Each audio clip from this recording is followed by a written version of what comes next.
All right, let's get into referral-led prospecting. Specifically, what is it and how this could be a game changer for you, especially if all you've ever done is cold outbound prospecting or traditional referrals.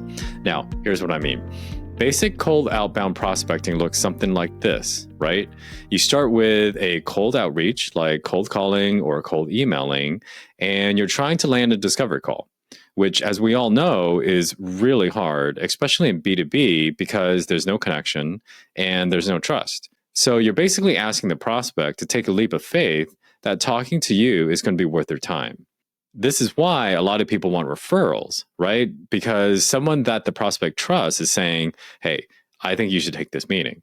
But let's be honest, not all meetings are the same, right? Someone meeting with you as a favor to their golf buddy is very different than someone meeting with you because they actually believe you can solve their problems. And this is what referral-led prospecting is designed for.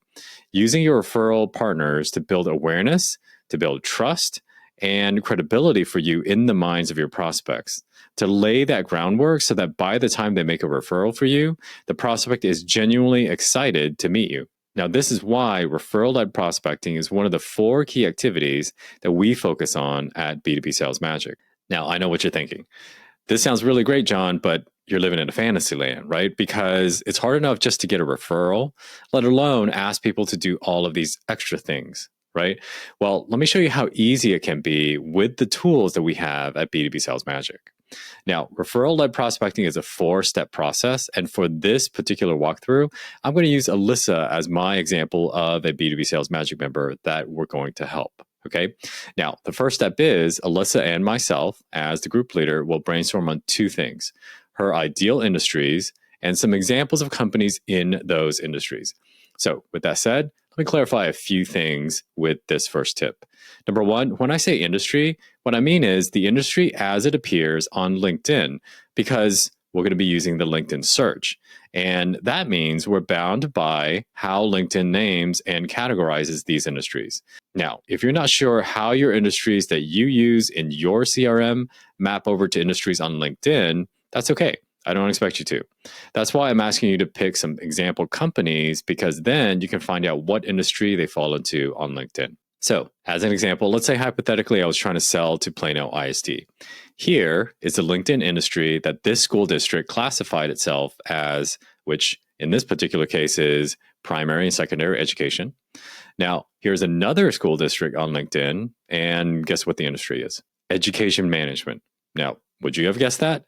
I know I wouldn't have. So this is why I said you need to have several examples of companies, just in case they fall into different industries on LinkedIn. That way you're not accidentally excluding a LinkedIn industry. All right. Now, tip number 2, when I say industry, I mean industry, not company stage, not annual revenue, not employee size, or all those other filters that you might get from a prospecting app like ZoomInfo or Apollo. Again, we're going to be using the LinkedIn search, and the LinkedIn search doesn't have those filters. So unfortunately, we can't use those other attributes to filter on. Tip number 3, pick industries that you sell the easiest into. And that's because that I know for a lot of you, you sell professional services, which means you can sell into any industry, right? The possibility is endless. So if that's you, I recommend picking the industries where you'll have the easiest time selling into. For example, if I had to pick between advertising services versus government administration, for me, I'd pick advertising services hands down, because selling into governments and municipalities is going to be a long sales cycle with lots of paperwork. And for me and my business, that type of sales cycle is just too complex and too time consuming for me. So I prefer a shorter, less complex sales cycle. But if for you, selling to governments is easy, then by all means, do what you're good at. Okay. So once you have your list of industries and example companies, open up the member directory. This is where the magic is going to happen. Okay. So go to the appropriate tab for your particular chapter. And here I'm showing the tab for chapter 2. And as you can see in this particular example, here are the 4 companies and industries for Alyssa. Now, don't forget to add the LinkedIn URL for the company so that other people in your chapter can easily look up the company and see what they're about. Okay. Now, once you put in your 4 companies, that's it. That's all you have to do.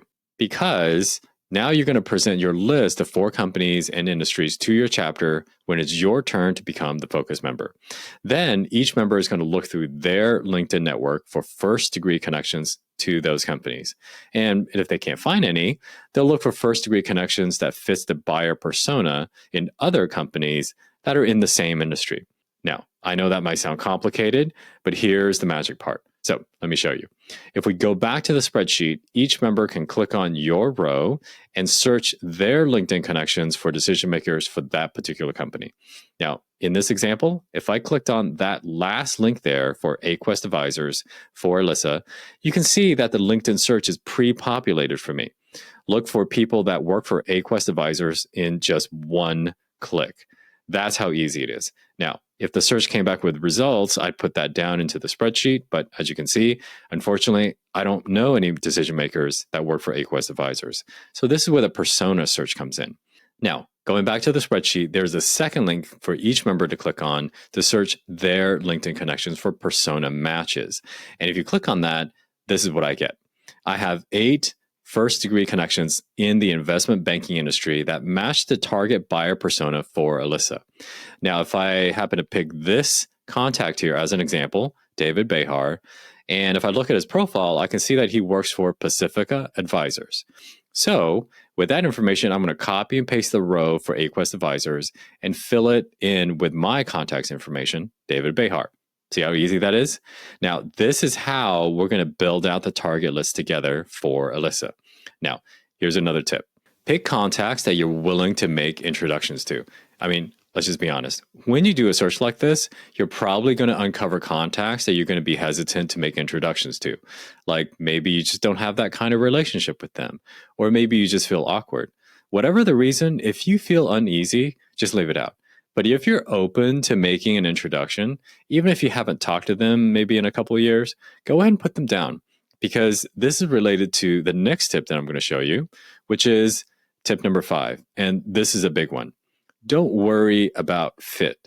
Now, I know it's really tempting to start filtering out people, especially if you're coming in from a traditional referral perspective, where you're asking people to get on a discovery call, and you don't want to waste Alyssa's time talking to people that will never buy. Am I right? Now, this is exactly why we're not going to go straight to a referral. We do all of these activities beforehand to help Alyssa figure out who the hand raisers are. That way, she only asks for referrals to those people who actually are interested by raising their hand.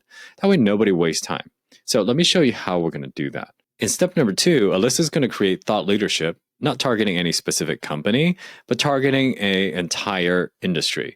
Now, Alyssa may have that content ready to go in her back pocket. But if she doesn't, she's going to need time to create the social media post or organize that webinar or whatever it is that she wants to do. And when Alyssa is ready to go live, and we're going to wait for Alyssa's signal on this, we're going to tag those first degree connections in the target list to intentionally bring those eyeballs to her social media post. Or if Alyssa is doing a webinar, for example, invite those people to attend that particular event. Now, this is something we already do for each other, liking, sharing each other's posts, and so on.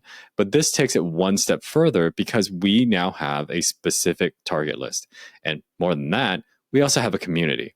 And here's why that's important. Let's say Alyssa makes a post. If a referral partner tags someone on her content, that's probably going to be seen as helpful in the spirit of sharing, right? But if Alyssa tags that person herself, that's going to be seen as salesy. Same post, same person that's tagged, but very different perception based on who did the tagging. And this is why cold outbound prospecting is hard, because you're tuning your own horn. And why referral-led prospecting is easier, because someone else is tuning your horn. And this is also why I said, don't worry about fit, because we're not asking people to get on a call with Alyssa. We're just asking them to look at her content. So even people that may not be a fit, like they don't have any budget, their companies are too small, guess what? They can still amplify the messaging for Alyssa to their audience because they could engage, they could comment. And this is why at B2B Sales Magic, I always preach that you have to think beyond just one-to-one interactions like a discovery call or a face-to-face meeting. Because guess what? You can go for one to many interactions, especially on LinkedIn, because they make it so easy. And so you have to take advantage of that, right? So that leads us to the next tip. The audience will tell us, or Alyssa in this example, what the appropriate next steps are. Because think about it. When people look at her post, if they're not interested, they're not going to do anything. But if they are interested, they'll engage. Like it, comment, register for the event, and so on. And that will tell us who the hand raisers are. Now, this is why I recommend 2 pieces of thought leadership here, especially if you're just going to do social media posts. I mean, if you think about it, people could easily miss the first one in their feed, so definitely do 2 posts. The same thing if you're organizing an event, like a webinar or something like that, because finding open slots on somebody's calendar is hard. So you have to give them 2 opportunities to come and listen to you. Now, I wouldn't recommend any more than 2 because if you think about it, if I was going to tag someone in a post or invite someone to a webinar and they don't take action both times, I can't just keep on tagging them, right? They'll get annoyed. So 2 is the max here. Now, I understand creating 2 thought leadership pieces can take time. So while we wait for Alyssa to create those thought leadership pieces, step 3, we can help Alyssa do research on those companies if it is possible, by looking to see who we know that are current or past employees of those companies. Now, I say if it's possible because oftentimes, if a company is small, like less than 500 employees, chances are nobody has first-degree connections to current or past employees. But if we get lucky and find some contacts, make that introduction to Alyssa so that she can host a quick 15-minute research call with them to figure out how the company buys, when the company buys, and most importantly, in B2B, do they already have an existing vendor or solution? Because, if you think about it, the answers to those 3 questions is going to tell her a lot about how hard the sale is going to be. That way, she can plan accordingly. Last step number 4. When the time is right, and for Alyssa, based on her average sales cycle, the right time is 3 months before the budget season begins.